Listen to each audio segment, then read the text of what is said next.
Oh, well, that's another. I did spend some time shepherding, so it's a very relaxing vocation. I recommend it. But this one is, the Bible says that you cannot touch women during certain times of the month. And more than that, you cannot sit on a seat where a menstruating woman has sat. And my wife thought this was very offensive, so she sat in every seat in our apartment, and I had to spend much of the year standing until I bought my own seat and carried around. So, I met with creationists. I went to the Creationist Museum, and these are the ultimate literalists.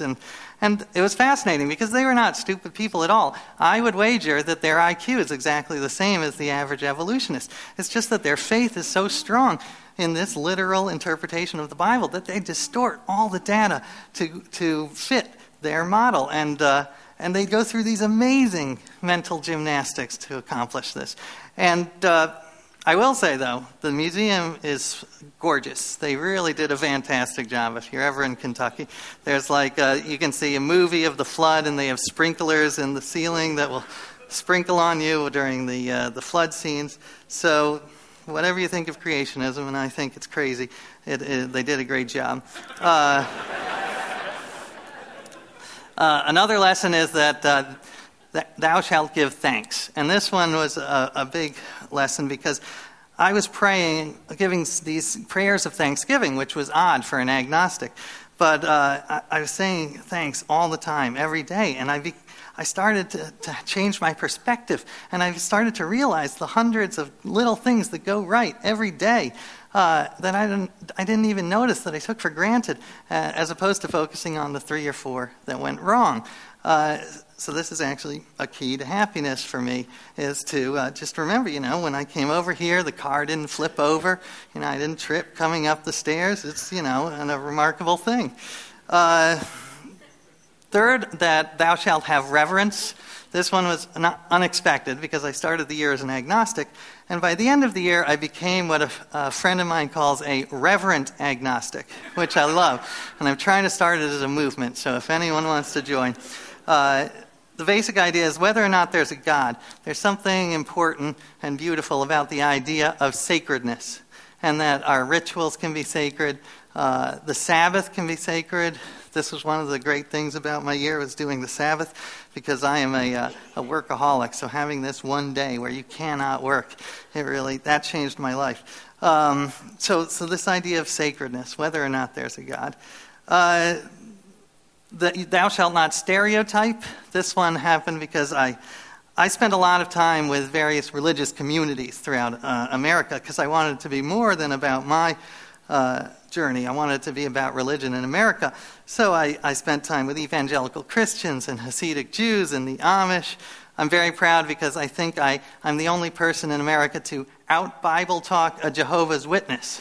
After 3.5 hours, he looked at his watch. He's like, I gotta go. Oh, thank you very much. Thank you. Bless you. So, but it was interesting because I had some very preconceived notions about, for instance, evangelical Christianity, and I found that it's such a wide and varied movement that it is difficult to make generalizations about it.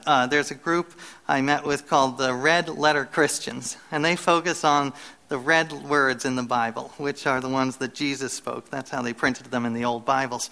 And their argument is that Jesus never talked about homosexuality. They have a pamphlet that says, here's what Jesus said about homosexuality. And you open it up, and there's nothing in it. So they say Jesus did talk a lot about helping the outcasts, helping poor people. So this was very inspiring to me, and I recommend Jim Wallace and Tony Campolo. They're very inspiring leaders, even though I disagree with much of what they say. Also, thou shalt not disregard the irrational. This one was very unexpected because, I grew up with the scientific worldview, and what I was shocked was learning how much of my life is governed by irrational forces. And the thing is, if they're not harmful, they're not to be completely dismissed. Because I learned that I was doing all these rituals, these biblical rituals, separating my wool and linen. And I would ask these religious people, why? Why would the Bible possibly tell us to do this? Why would God care? And they said, we don't know, but it's just rituals and that give us meaning. And I would say, but that's crazy. And they would say, well, what about you? You blow out candles on top of a birthday cake. If a guy from Mars came down and saw, here's one guy blowing candles out, the fire on top of a cake, versus another guy not wearing clothes of mixed fabrics, would the Martian say, oh, well, that guy, he makes sense, but that guy's crazy? So, no, I think that rituals are, by nature, irrational. So the key is to choose the right rituals, the ones that are not harmful. But rituals by themselves are not to be dismissed. And finally, I learned that thou shalt pick and choose. And this one I learned because I tried to follow everything in the Bible. And I failed miserably. Because you can't. You have to pick and choose. And anyone who follows the Bible is going to be picking and choosing. The key is to pick and choose the right parts. There's a phrase called cafeteria religion. And the fundamentalists will use it in a denigrating way. They'll say, it's just cafeteria religion. You're just picking and choosing. But my argument is, what's wrong with cafeterias? I've had some great meals at cafeterias. I've also had some meals that made me want to dry heave.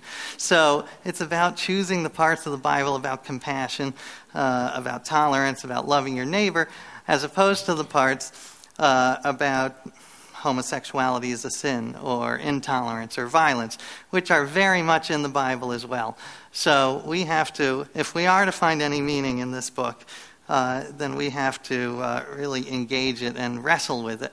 And I thought I'd end just a couple more. There's me reading the Bible. That's how I hailed taxi cabs. Seriously. And it worked. And there was that was actually a rented sheep, so I had to return that in the morning. But it served well for a day. So anyway, thank you so much for letting me speak.